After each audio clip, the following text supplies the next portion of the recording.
मैं आपके सामने कि पगड़ी बांधता हूं कि जुल्म का हिसाब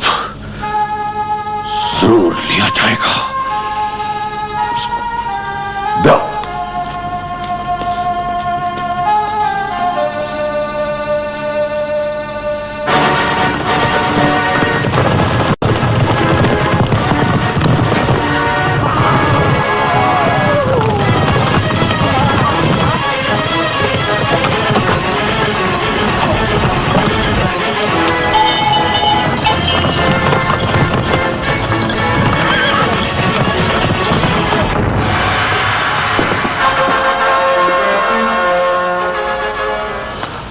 क्या हुआ बाबा? सरदार चाका खान के आदमियों का हमला अचानक था। वो सब माल मवेशी हान कर ले गए। मगर ये सब हुआ कैसे? सरदार, इसकी इब्तिदा आपके बेटे और उनके साथियों ने की। ठीक है, तुम लोग जाओ। ये सब कुछ इसलिए हुआ बाबा कि सेवी मेले में घोड़ दौड़ के मौके पर मेरे साथ नाइंसाफी की गई और मेले में किसी के साथ ऐसा नहीं होना चाहिए। मेरा एक पुरानी रिवायत है बाबा, और चारों तरफ से आए हुए कबाइल का मुश्तरका इज्तिमा। अगर ऐसा हुआ भी तो एक बेवा के माल मवेशियों के कत्ले आम का जवाज तो नहीं बनता। और फिर तुम जानते हो कि गौहर चाकर की बाहोट है, उसकी पनाह में है, और बाहोट की रिवायत से तुम अच्छी तरह वाकिफ हो। सरदार चाकर और उसकी उम्रा अक्सर ऐसे मौकों पर अपनी बालादस्ती कायम करने की कोशिश करते हैं बाबा। मेरा यह रद्द अमल उनकी बालादस्ती की गलत कोशिश के खिलाफ था। ताकत अंधे अमल का नाम नहीं। एक तो तुमने ताकत का गलत इस्तेमाल किया है, और दूसरे तुम अपने बाप के नजरियात को समझने में नाकाम रहे हो।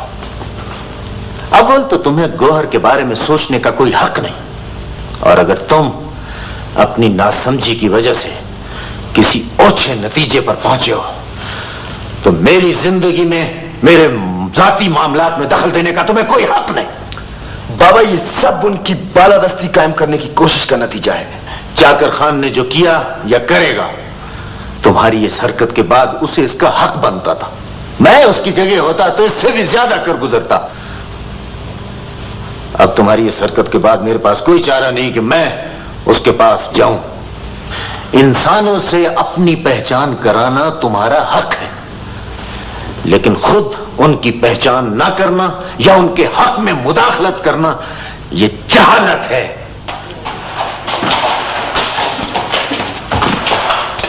तुम्हारे वालिद के बारे में सुना था कि वो नाल मक्खी की पर की तरह बारीक बनाते थे और उनकी चमक शीशे की तरह होती थी। मैंने भी तो अपने वालिद से सीखा है, और फिर जब भी तुम्हारे घोड़े की नाल बनाए तुम्हें कोई शिकायत तो नहीं हुई। इसीलिए तो मैं खास तौर पर तुम्हारी तरफ आता हूँ। बस जरा बालाज की तलवार का काम खत्म कर लूं, उसके बाद बस। नहीं, पहले मेरा काम कर दो, मुझे बहुत जल्दी है। क्यों बालाज? हाँ, इनका काम कर दो। इनका हर काम जल्दी का होता है। अच्छा,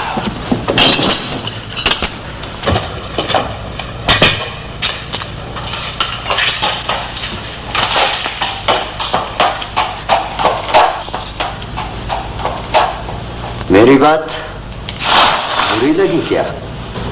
मुझे लगता है तुम कोई बहुत बड़ी बात दिल में छुपाए बैठे हो।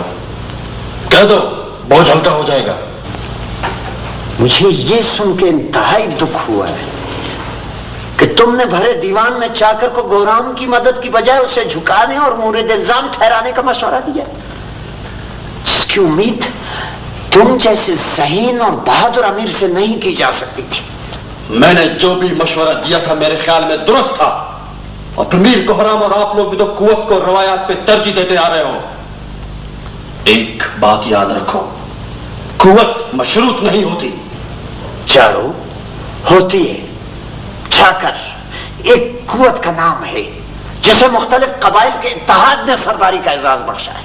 बालाज, अपनी हद में रहकर बात करो। ना, सच्चाई को तहम्मुल से सुनना और बर्दाश्त करना यह भी बहादुरी है। हौसले से सुनो चाकर और गौराम तराजू के उन दो पल्लों की तरह हैं जिनमें बराबर के औजार नहीं।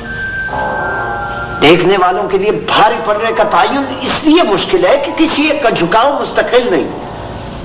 आज तुम मीरहान, हद्दे, बिज्जा, हेप्तान, ब्यूरख, उमर नौहानी और शैमुरी चाकर के पलड़े में हो, इसलिए चाकर भारी है। कल तुम में से कोई भी हमारी तरफ आ गया तो कोहराम भारी होगा। सिर्फ चंद हजार की तो बात है। जाड़ो जहानत और जबान का इस्तेमाल किसी भी वक्त कुछ भी कर सकता है। क्या समझे? ईदो जी वाला। मेरी तलवार शाम तक बना देना, मैं किसी को भिजवा दूंगा।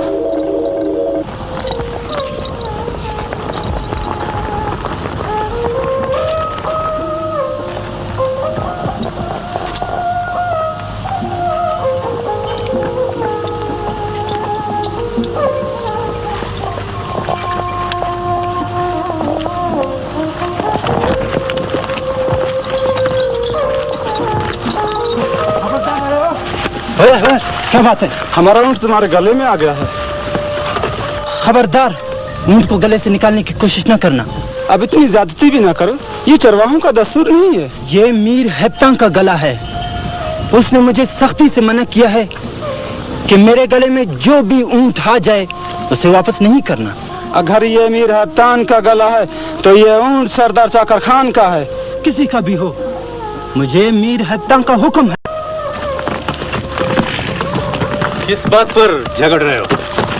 इसका ऊंट हमारे गले के वापस मांग रहा है। ये ऊंट सरदार चाकर खान का है। तुम उनको बता देना कि ऊंट हेप्तान के गले में दाखिल हो गया है और हेप्तान ने सरदार चाकर खान के दीवान में कौल दिया था कि भागा हुआ कोई भी ऊंट जो मेरे गले में शामिल होगा उसकी वापसी किसी सूरत नहीं होगी। वो ऊंट सरदार चाकर का ही क्यों ना हो। यह दुरुस्त है कि मीर हेप्तान हमारा बाजू है, लेकिन यह कबायली रिवायत का मसला है जिसकी खबर दूर दूर तक फैल सकती है। कबायली रिवायत से बढ़कर अब ये इमारात के नाम का मामला है। दरगुजर से आम लोग कमजोरी का मतलब भी निकाल सकते हैं। हसन मौलाना, कौन नहीं जानता कि मीर हेप्तान चाकर खान के उमरा में शामिल है, और कौन है जो नावाकिफ हो मीर हेप्तान के कौल से।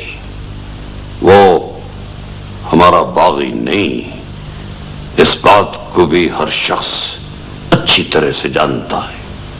ठीक है कि हमने एक ऊंट हारा है, लेकिन मीर हेप्तान ने अपना कौल जीत लिया है। बेरख, मेरे नजदीक फिल वक्त इस वाक़े की इससे ज्यादा अहमियत नहीं। जाड़ों को कमजोर मत समझो मुराद। ताकत के खिलाफ ताकत इस्तेमाल करना ये मेरी मंतक के खिलाफ है। जो शख्स गुर से मर सकता है उसे जहर देने से क्या फायदा? मैं समझा नहीं। मुराद, मजबूत चट्टान को गिराने के लिए पहले उसकी बुनियाद को खोखला किया जाता है। मुझे जाड़ों के घर का भेद ही चाहिए। तुम इत्मीनान रखो, जाड़ों के मुलाजिम कर्रू का एक काम फंसा हुआ है जिसके लिए वो मजबूर है, और अगर फिर उसे लालच दिया जाए तो हमारे कहने के मुताबिक ही काम करेगा। मैं उसे तुम्हारे पास ले आऊंगा।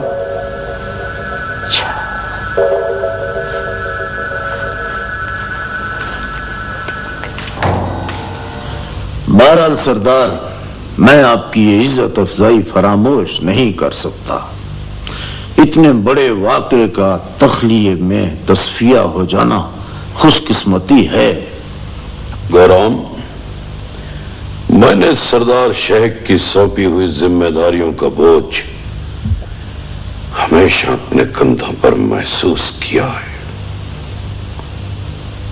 हालात अगर साजगार रहे तो कौम में टूट फूट के अमल को रोकने की मैं हर मुमकिन कोशिश करूंगा, और यही महवर है मेरी सोच का। रिवायत, हमारी रिवायत ही हमारा कानून है सरदार। जब तक हम इसके साए तले परवान चढ़ते रहेंगे, हमारी कौम रोशन मुस्तकबिल की तरफ बढ़ती रहेगी। शायद तवील वक्त गुजरने के बाद ऐसा हो सकता हो कि छोटे छोटे वाकयात भी तारीख बन जाते हैं, मगर हाल से तो सब वाकिफ हैं। सरदार, मैं आपकी इजाजत से गौहर के पास भी जाऊंगा। वो एक बेवा औरत है और उसके नुकसान की तलाफी होना जरूरी है। बेखौफ जिंदगी गुजारना उसका हक है, हालांकि उमूमन खौफ वहमों की वजह से होते। ये इम्कानात की दुनिया है गौराम। पर्दा गैब में तो बहुत कुछ पिन्हा है, इसीलिए जिंदगी में खौफ फूटता रहता है। इंसान जिस मकाम पर खड़ा हो और अपने मर्तबे को पहचानता हो, यही उसके लिए गनीमत है।